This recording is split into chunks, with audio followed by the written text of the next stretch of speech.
Nature's voice మిద్దె తోట పనులు 5వ ఎపిసోడ్కు స్వాగతం. మిద్దె తోట రైతు మిత్రులకు స్వాగతం. ఈరోజు మనము గత 3 ఎపిసోడ్లలో మనం ఏం చెప్పుకున్నాం అంటే మడుల నిర్మాణం గురించి చెప్పుకున్నాం. ఇప్పుడు ఈ జనవరి మధ్య నుంచి ఫిబ్రవరి మధ్య వరకు మనం వేసవి కాలపు పంటల కోసం అన్ని రకాల విత్తనాలు, నార్లు మనం ఇప్పుడు నాటుకునే సీజన్ ప్రారంభమైంది కనుక ఉల్లి నారును ఎట్లా నాటుకోవటం, ఉల్లిని ఎట్లా పెంచుకోవటం అనేది మనం ఇప్పుడు తెలుసుకుందాం. ఉల్లిని దాదాపు సంవత్సరం పొడుగుతో పండించవచ్చు. సంవత్సరంలో రైతులైతే 2 పంటలు పండిస్తారు. మనం కొద్దిగా జాగ్రత్తగా ఉన్నట్టయితే సంవత్సరంలో 2 పంటలు మనం కూడా పండించుకోవచ్చు. ఇప్పుడు నాటితే వేసవి కాస్త ముదిరేలోపే ఉల్లి పంట చేతికి వస్తుంది. ఉల్లికి కూడా అనేక పెస్టిసైడ్స్, అటు రసాయన ఎరువులు వేసి ఇటు పెస్టిసైడ్స్ వేసి పండిస్తున్నారు మార్కెట్లో. ఉల్లి పండించిన వాళ్ళకు కన్నీళ్ళు తెప్పిస్తుంది, కోసే వాళ్ళకు కన్నీళ్ళు తెప్పిస్తుంది అని అంటుంటారు. వాళ్ళకు ధరలు లేకపోవడం వల్ల కూడా రైతులు చాలా దివాలా తీస్తున్నారు. నిజానికి ఉల్లి రైతులు ఒక్కోసారి ఉల్లి రేట్లు చాలా పైకి వెళ్తాయి, ఒక్కోసారి చాలా పాతాళంలోకి వెళ్తూ ఉంటాయి. అయినా సరే ఆ పెస్టిసైడ్స్ వేసి ఆ రసాయన ఎరువులు వేసి పండించిన ఉల్లిని మనం కూడా వాడకుండా ఉంటే మంచిది. ఉల్లి సుగంధ ద్రవ్యాల్లో చాలా ముఖ్యమైన పంట. అది దుంపజాతి. ఈ ఉల్లి మూలంగా మీరు అందరికీ తెలుసు, ఉల్లిని కూరల్లో ఎన్ని విధాలుగా వాడుకుంటారో మన అందరికీ తెలుసు. ప్రతి కూరల్లో దాదాపు ఉల్లిగడ్డ ముక్కల్ని వేస్తూ ఉంటారు. అదే కాకుండా ఆయుర్వేద వైద్యంలో కూడా వాడుతూ ఉంటారు కొన్ని చోట్ల. ఈ ఉల్లి మిగతా అన్నింటికంటే దుంపజాతుల్లో ఉల్లి చాలా విశిష్టత కలిగినటువంటి దుంపజాతి మొక్క. చాలా ఔషధ విలువలు ఉన్నటువంటి మొక్క ఇది. మనం ఉల్లిని కూరల్లో ఉడికించి తినడం కంటే కూడా కొంచెం పచ్చి ముక్కలు తినడం చాలా మంచిది. ఉడికించడం వల్ల అందులోని జీవ పదార్థం అంతా చనిపోతుంది అనేది మనకు తెలుసు. అందుకే ఏవైనా సరే ఎక్కువ ఉడికించకుండా కొంచెం వీలైనన్ని పచ్చివి కూడా తినమని చెప్తూ ఉంటారు. మనం ఉల్లిని పచ్చి ముక్కలు కూడా టొమాటో ముక్కలు, ఉల్లి ముక్కలు, దోస ముక్కలు, క్యారెట్ ముక్కలు, బీట్రూట్ ముక్కలు ఇవి మనకు పచ్చి ముక్కలుగా కూడా తినడం మనలో కొందరు తెలుసు. సో అందువల్ల ఈ ఉల్లిని మిద్దె తోటల్లో కూడా చాలా సులువుగా పండించుకోవచ్చు. పెరటి తోటల్లో, మిద్దె తోటల్లో కూడా ఉల్లిని మనం సులువుగా పండించుకోవచ్చు. సంవత్సరం పొడుగుతా కూడా, మండు వేసవిలో మినహా మిగతా సంవత్సరం పొడుగుతా కూడా మనం ఉల్లిని నాటుకోవచ్చు. ఇవాళ ఈ ఉల్లికి సంబంధించి మనం పెంపకం విధానం ఇవన్నీ కూడా తెలుసుకుందాం. ముందుగా ఉల్లిలో ఉండే సూక్ష్మ పోషకాలు, అవి మన శరీర యంత్రం నడవడానికి ఏ విధంగా దోహదపడతాయో నిపుణులు ఏం చెప్తున్నారో ఆ 2 విషయాల మీద మనం ఇప్పుడు తెలుసుకుందాం. మనకు నిపుణులు ఏం చెప్తున్నారు, ఈ రంగంలో కృషి చేసి ప్రయోగాలు చేసి వాళ్ళు ఏం చెప్తున్నారంటే ఉల్లిలో vitamin C, B12, B6, vitamin K, biotin, chromium, calcium, folic acid, dietary fibre ఇవి పుష్కలంగా ఉంటాయి. టెస్టోస్టిరాన్, ఇన్సులిన్, గ్రోత్ హార్మోన్ వంటి హార్మోన్ల లక్షణాలు ఉల్లిలో ఉన్నాయి. అందుకే రక్త శుద్ధికి, రక్త వృద్ధికి ఉల్లి బాగా ఉపయోగపడుతుంది. అందులో పచ్చి ఉల్లి ముక్కలు కొంచెం ఎక్కువ తీసుకోవడం వల్ల పై ఉపయోగాలు బాగా ఎక్కువగా మనకు కలుగుతాయి. అదేవిధంగా ఈ ఉల్లి మనకి అనేక ప్రయోజనాలు, అంటే వ్యాధులను తగ్గించడంలో మనకు అనేక ప్రయోజనాలు ఉన్నాయి. మనం ఎవరైనా సరే, మీ పిల్లలు ఎవరైనా తెలుసుకోవచ్చు. ఉల్లి వైరస్లను ఆకర్షిస్తుంటుంది. వైరస్ జబ్బులు వ్యాపించకుండా కూడా ఇళ్లలో మనం ఒక ఉల్లిగడ్డను దగ్గర ఉంచుకోవడం వల్ల కూడా మనకు వైరస్ వ్యాప్తి కాకుండా ఉల్లి ఆకర్షిస్తుందని చెప్పి అంటూ ఉంటారు. అంచేత ఈ విధంగా ఉల్లికి సంబంధించి చాలా ఎన్నో ఉపయోగాలు ఉన్నాయి. ఎన్నో వ్యాధులకు దీన్ని ఔషధంగా కూడా వాడతారు. అదంతా కూడా వైద్యుల పర్యవేక్షణలో వైద్యులు చేయాలి నిజానికి. సో అంచేత మనం ప్రస్తుతానికి ఎత్తి ఉల్లిని ఎట్లా పెంచటం ఆ విషయాలు తెలుసుకుందాం. మనం సంవత్సరం పొడుగుతా దాదాపు పండించవచ్చు టెర్రస్ గార్డెన్లలో. దానికి కనీసం ఒక 8 అంగుళాల లోతున్న బెడ్. ఆ బెడ్లు ఎంత పొడవు వెడల్పు అనేది మీ ఇష్టము. మనం ఎన్నుకునేవైతే మనం ప్రిపేర్ చేసేది ఇవి 3 ఫీట్ల పొడవు వెడల్పు 8 అంగుళాల లోతున్న బెడ్లను మనం ప్రిపేర్ చేస్తున్నాం. ఈ బెడ్లో ఇప్పుడు మనం ఇది ఉల్లి నారు.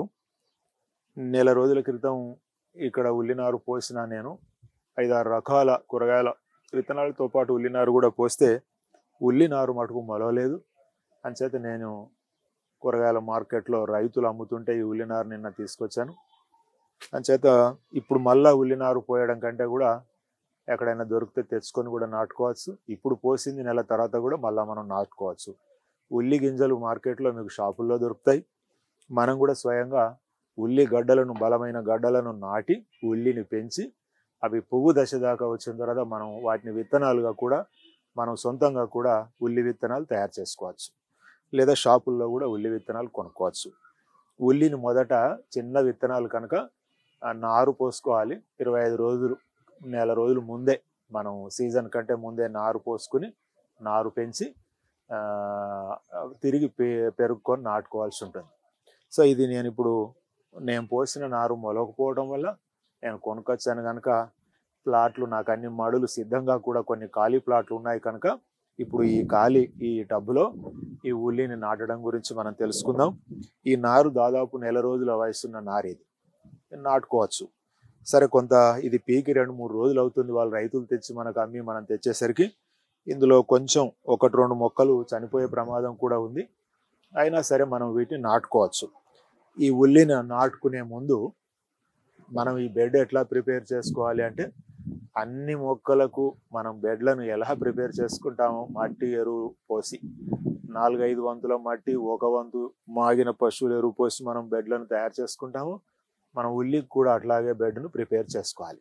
సో మనం ఇట్లాంటి గుణపం తీసుకుని దాంట్లో తవ్వుకునే పార తీసుకొని మట్టినంతా మనం ముందు మట్టిని కొంచెం లూజ్ చేసుకోవాలి. ఈ మట్టిని మొత్తం ఈ మడంతా తవ్వుకుని సో ఇదివరకే ఎరువు కలిపిన మడి అయినట్టయితే ఇప్పుడు కలపనక్కర్లేదు. ఒకసారి ఎరువు కనుక మనం మట్టిలో కలిపితే ఏడాదిలో 2 పంటలు పండించుకోవచ్చు. తర్వాత మళ్ళీ మనం కొంచెము ఇందులోంచి 1 వంతు, ఇది 5 వంతుల మిశ్రమం అనుకుంటే 1 వంతు మట్టి తీసి పక్కకు పోసుకుని 1 వంతు ఎరువు మళ్ళీ కలుపుకుంటే ఇది మళ్ళీ 2 పంటలు మనం పండించుకోవచ్చు. మట్టి మార్చనక్కర్లేదు, కొంచెం ఎరువు కలుపుకుంటే సరిపోతుంది. సో అందువల్ల ఈ మడినంతా కూడా మనం ఒకసారి సో ఇట్లాంటి చిన్న పారతోటి ఈ మడినంతా తవ్వుకొని సో ఒకసారి అంతా లూజ్ చేసుకుని మడిని ఇట్లాగా చేసుకోవాలి, ప్రిపేర్ చేసుకోవాలి. సో ఈ మడినంతా కూడా మనం ఈ గుణపంతో సో అంతా తయారు చేసుకోవాలి. ఇందులో ఏమైనా ఇది ఇదివరకు ఎరువు కలిపి ఉన్నటువంటిది కనుక ఇప్పుడు ప్రత్యేకంగా మనం ఎరువు కలపనక్కర్లేదు. ఇందులో ఏమైనా రాళ్ళు రప్పలు ఉంటే అవన్నీ కూడా తీసేసుకొని సో మడినంతా సమానం చేసుకున్నట్టయితే సో ఇది మనం ఇట్లా చేత్తో అన్నప్పుడు ఎక్కడైనా రాళ్ళు రప్పలు ఉన్నా కూడా, ఎందుకంటే దుంపలు ఊరాల కనుక ఈ మట్టిలో రాళ్ళు ఉండకుండా జాగ్రత్త పడాలి. రాళ్ళు అడ్డం వస్తే దుంపలు ఊరవు. సో అందువల్ల మట్టినంతా కూడా మన చేతి వేళ్ళతో కూడా ఇట్లాంటి ఏమైనా రాళ్ళు ఉంటే మనం ఇట్లా చేతితో తీస్తే కూడా రాళ్ళు అర్థం అవుతాయి. ఆ రాళ్ళు అన్నీ కూడా మనం తీసేసుకోవాలి. సో మట్టి చూడండి చక్కగా అట్లా ఉంది, చాలా పిండిగా చాలా బాగుంది ఇది. అందువల్ల ఇట్లాగ మట్టిని మనం ఈ మడిని సిద్ధం చేసుకోవాలి. చేసుకుని ఈ మడిని మనం ఇట్లా అంతా సమానం చేసుకోవాలి. ఎటు వంపు లేకుండా ఎటు ఎత్తుగడ్డ లేకుండా సో మనం అంతా చదును చేసుకోవాలండి. అంతా చదును చేసుకున్న తర్వాత దీన్ని నీటితోటి బాగా తడపాలి. ఈ మడిని ఇట్లా అంతా చదును చేసుకుని ఏమైనా చెత్త చెదారం ఉంటే కూడా తీసేసి, ఏమైనా బెడ్డలు ఉంటే కూడా అన్ని ఇలాగ ఉంటే కూడా సో చేత్తో నలిపితే పోతాయి మట్టి బెడ్డలన్నీ కూడా. సో లేకుండా చూసుకోవాలి. ఇది నీళ్ళతో మడిని బాగా తడుపుకోవాలి. మట్టి బాగా తడిస్తే మెత్తబడితే మనం ఈ మొక్కలను మట్టిలోకి వేలుతో లోపలికి నెడితే చాలా సులువుగా పోతాయి. దుంపలు కూడా విరిగిపోవు, వేర్లు కూడా మలిగిపోకుండా మట్టిలో చక్కగా నాటబడతాయి. సో కనుక మంచిగా నీళ్ళతో తడపాలి. అడుగంట ఈ 8 అంగుళాల లోతు ఈ మట్టి తడవాలి.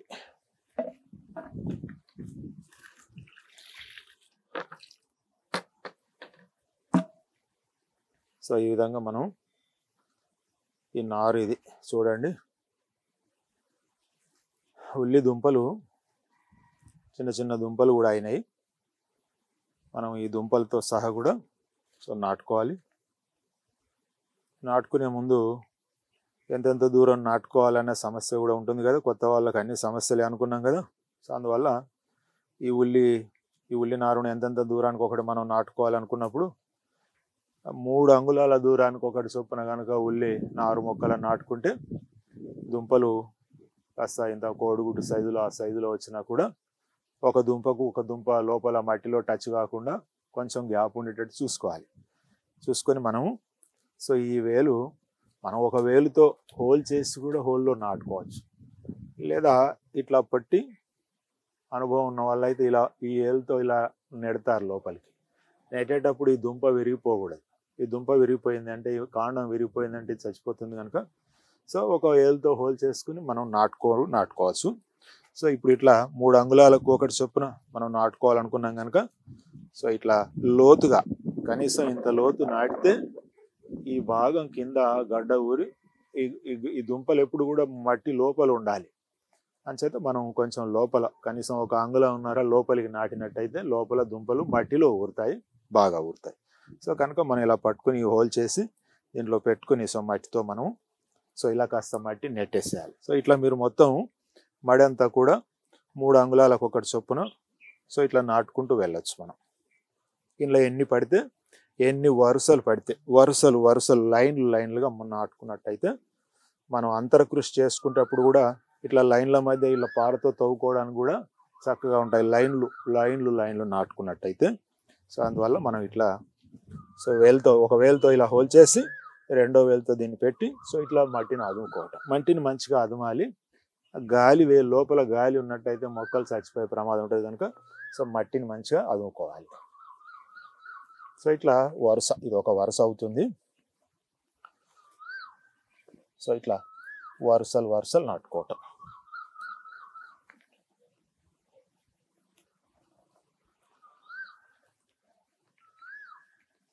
సో ఒక వరుసలో 1 2 3 4 5 6 7 8 9 3 ఫీట్ల పొడవు ఉన్న మడిలో 10 మొక్కలు పట్టినాయి. మళ్ళీ ఇటు కూడా మనం ఇట్లాగా వరుసలు నాటుకోవచ్చు.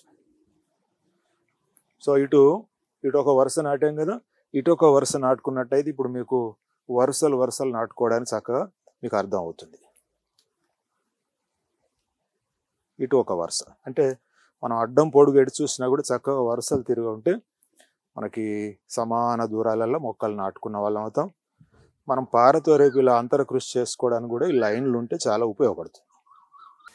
పేను నివారణ కోసం ఈ రసాన్ని కూడా మనం ఉల్లిగడ్డ రసాన్ని వాడుకోవచ్చు. అట్లా కూడా మనకు ఏడాది పొడవున వంటింటి అవసరాల కూరల్లోకే కాకుండా సో మిద్దె తోటల్లో పెస్టిసైడ్గా కూడా మనం ఉల్లి రసాన్ని వాడుకోవచ్చు. కనుక సంవత్సరానికి సరిపడా ఉల్లిగడ్డలను మనం చక్కగా మిద్దె తోటల్లో పండించుకోవచ్చు. మనకు తల్లి ఎన్ని మేళ్ళు చేస్తుందో ఉల్లి కూడా అన్ని మేళ్ళు చేస్తుంది వైద్యపరంగా. సో కనుక అంతటికి మిగతా దుంపల్లో దేనికి లేని ప్రాధాన్యత ఉల్లికి ఉంది. అందువల్ల ఉల్లి తప్పనిసరి. పెరుగు పచ్చల్లో ఉల్లిని వీలైనంత పచ్చి ముక్కలు తినడం మంచిది. వాటిని వండి చంపి తినడం కంటే నిర్జీవ పదార్థాన్ని చేసి తినడం కంటే కొంచెం ఉల్లిని పచ్చిగా వాడుకోవటం మంచిది. మనకు పెళ్ళిళ్ళలో మనకు డిన్నర్లు అలాంటి వాటిలలో మనకు పచ్చి కూరగాయ ముక్కలతో పాటు అందుకే ఉల్లి ముక్కలు కూడా పెడుతూ ఉంటారు. ఉల్లిని కొంచెం మనం అన్నం తింటున్నప్పుడు ఉల్లి ముక్కలు కూడా చక్కగా నవిలి మనం తినొచ్చు. టమాటో ముక్కలు, ఉల్లి ముక్కలు, దోసకాయ ముక్కలు, వీలైనన్ని పచ్చివి తినడం మంచిది. వండుకొని తినడం కంటే పచ్చివి తినడం మంచిదని అంటారు కదా నేచురోపతి డాక్టర్లు. సో అదేవిధంగా ఉల్లి ముక్కలను కూడా రోజు 2 పచ్చి ముక్కలు తినండి. ఇట్లా మనం ఉల్లి నారును ఎటు చూసినా మొక్కకు మధ్య 3 అంగుళాల దూరంతో అడ్డము పొడుగు అన్ని చాళ్ళుగా లేదా లైన్లుగా నాటుకున్నాం. నాటుకున్న తర్వాత కూడా మళ్ళా ఈ మట్టిని కాస్త నీళ్ళతో మళ్ళీ తడపండి. ఇలాగా చెయ్యి అడ్డం పెట్టి మనం ఇలా చెయ్యి అడ్డం పెట్టి పోస్తే వాటర్ ఫోర్స్ కొంచెం తగ్గుతుంది.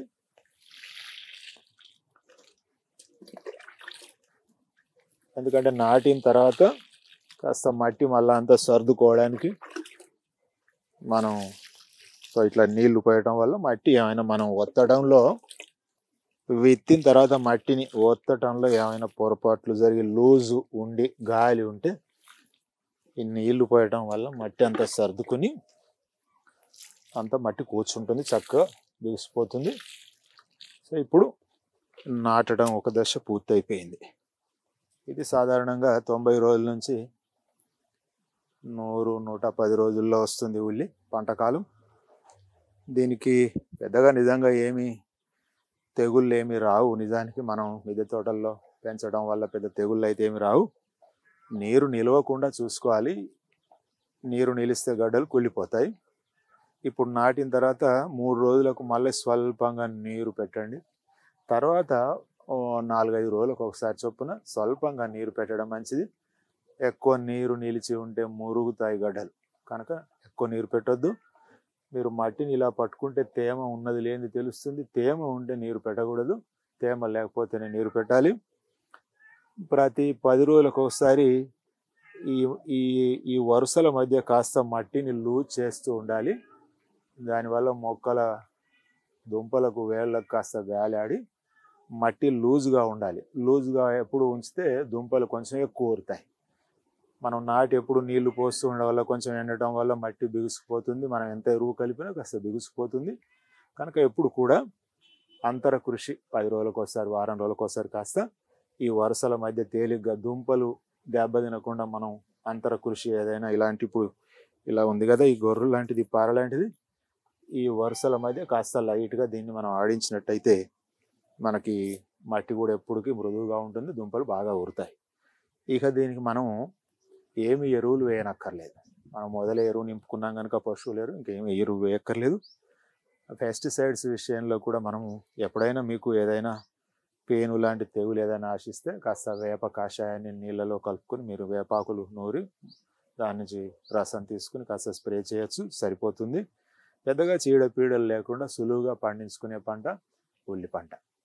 మనం ఈరోజు ఈ ఉల్లి పెంపకం గురించి తెలుసుకున్నాం. ఉల్లి ప్రయోజనాలు, పెంపకం ఎట్లా అనేది తెలుసుకున్నాం. మనం వచ్చే ఎపిసోడ్లో మరొక కొత్త విషయంతో మళ్ళీ కలుసుకుందాం. నమస్కారం.